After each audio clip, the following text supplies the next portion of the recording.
एक हजारों में मेरी बहना। इमोशनल कहानी। बहन की शादी को 12 साल हो चुके थे। उसका ससुराल पड़ोस के गांव में था, लेकिन मैं अब तक कभी उसके घर नहीं गया था। लेकिन वह कभी कभार सबसे मिलने घर आती थी। एक दिन मेरी पत्नी ने मुझसे कहा कि तुम्हारी बहन जब भी आती है तो उसके बच्चे पूरे घर पर कब्जा कर लेते हैं और बहुत परेशान करते हैं। पूरे घर में सामान फैला देते हैं। खर्चा तो 2 गुना बढ़ जाता है।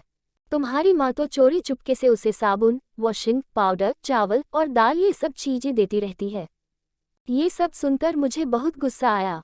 मैं मुश्किल से घर का खर्चा चला पाता हूँ और मेरी माँ मेरी बहन को सब कुछ दे देती है।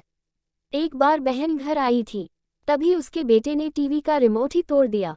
मुझे गुस्सा आ गया और मैंने अपनी माँ से कहा कि दीदी को ऐसे बार बार घर नहीं आना चाहिए।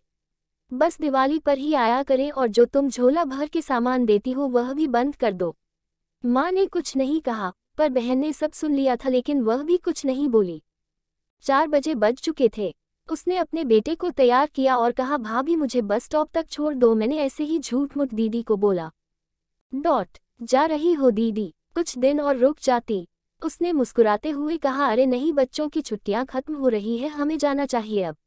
एक दिन हम दोनों भाइयों के बीच जमीन का बंटवारा होने वाला था। तभी दीदी भी आई थी, लेकिन मैंने उनसे सीधे कह दिया कि मैं अपने हिस्से से कुछ नहीं दूंगा। माँ ने कहा कि बेटी का भी अधिकार होता है, लेकिन मैंने उसे चिल्लाकर कहा कि मैं उससे कुछ नहीं दूंगा। दीदी सामने बैठी थी, पर कुछ नहीं बोल रही थी। अलग होने के कुछ दिनों बाद मेरे बड़े बेटे को टीवी की बीमारी हो गई। मेरे पास उसके इलाज के लिए बिल्कुल पैसे नहीं थे। मैं बहुत तनाव में था। ऐसे ही एक दिन मेरी बहन घर आई और मेरे पास बैठ गई। उसने अपना हाथ मेरे सिर पर फेरा और कहा कि तुम तनाव में हो क्या? मैं तुम्हारी बड़ी बहन हूँ, मैंने तुम्हें बचपन से पाला है, तुम्हें जानती हूँ मैं, और तुम मुझसे भी ज्यादा बड़े दिखते हो। उसने अपने हाथों से सोने की चूड़ियाँ निकाली और मेरे हाथों में दे दी। उसने कहा, तुम पागल हो, तुम ऐसे ही टेंशन ले रहे हो। ये चूड़ियाँ लो और अपने बच्चे का इलाज करो। वह धीरे से बोली, चूड़ी के बारे में किसी को मत बताना, तुम्हें मेरी कसम है। उसने फिर से अपना हाथ मेरे सिर पर फेर दिया। उसने मुझे 1000 रुपये दिए, उसमें 50 और 100 के नोट थे।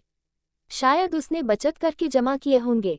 ये पैसे जेब में रखते हुए बोली कि बच्चों को जो चाहिए ले लो और इस तरह टेंशन लेकर मत बैठो। चलो मुझे अभी जाना है। बच्चे स्कूल गए थे, इसीलिए सोचा जल्दी जाकर भाई को मिलकर आऊं, इसीलिए आ गई। तभी मेरा ध्यान दीदी के पैरों पर गया। उसने टूटी हुई चप्पल पहन रखी थी और पुराना दुपट्टा पहना था।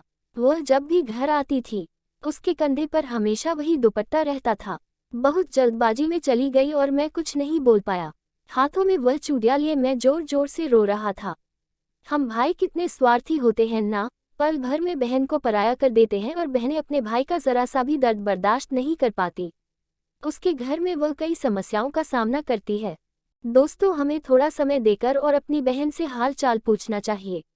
बस एक पल के लिए मुस्कुराएंगे, उतना काफी है। उन्हें हमसे और कुछ नहीं चाहिए होता है। ये सच है, किसी ने कहा है कि एक बहन दूसरी माँ होती है।